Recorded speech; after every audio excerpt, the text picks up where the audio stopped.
Hi, and welcome to Strive Technologies' Introduction to the Chat tab. In this video, we're just going to go over the basics of creating a new chat with an employee and the toolbar down at the bottom of the Teams window.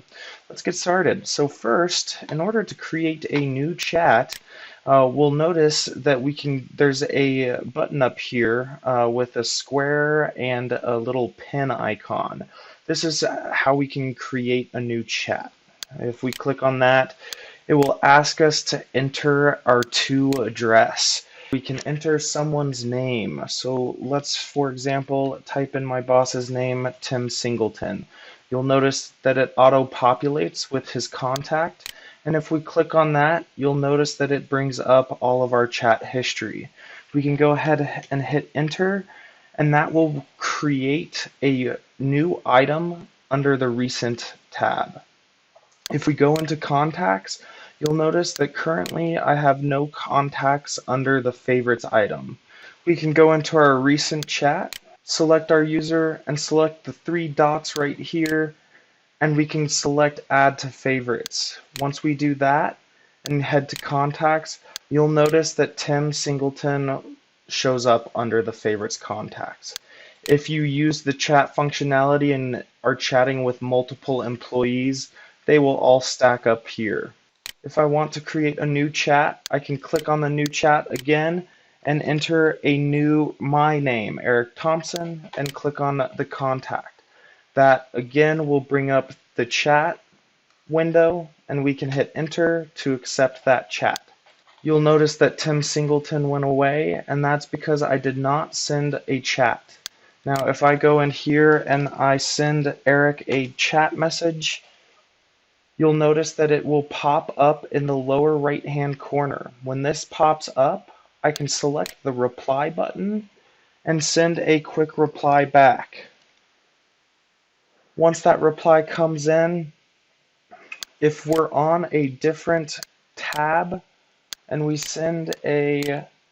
someone sends you a test message, you'll notice it'll show up in the bottom right hand corner who it's from, and it'll also put a little red notification showing how many chats you have under the chat functionality. If we click on that chat, you'll see that it would be bold. Once we select it, it will go away, and then you'll see the last red icon.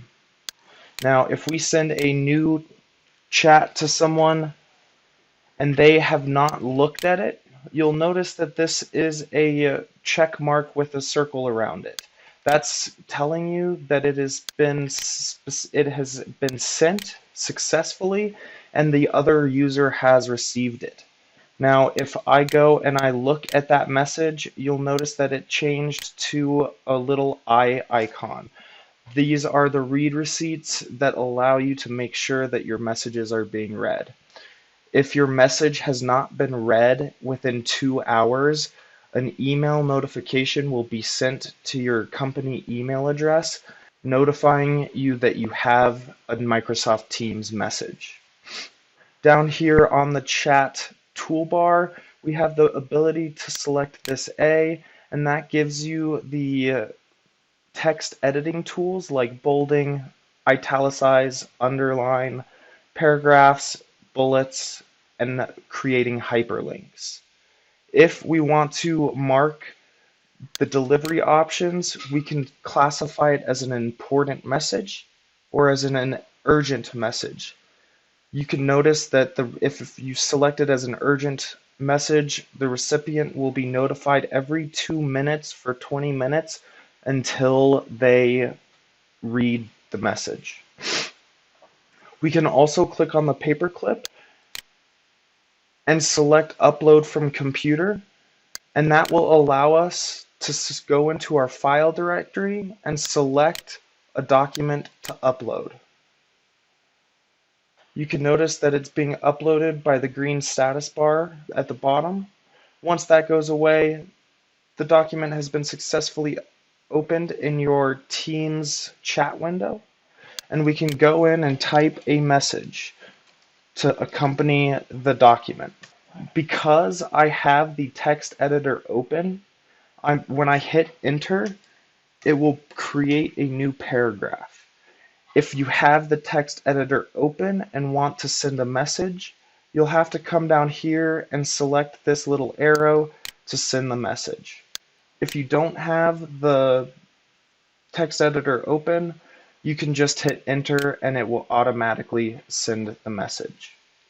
If you click on the smiley face right here, you'll have a list of emojis, animated emojis, that you can hover over and see the animation. And if you select one of those and send that, you also have the option to search and send specific GIFs. This is Microsoft's GIF system.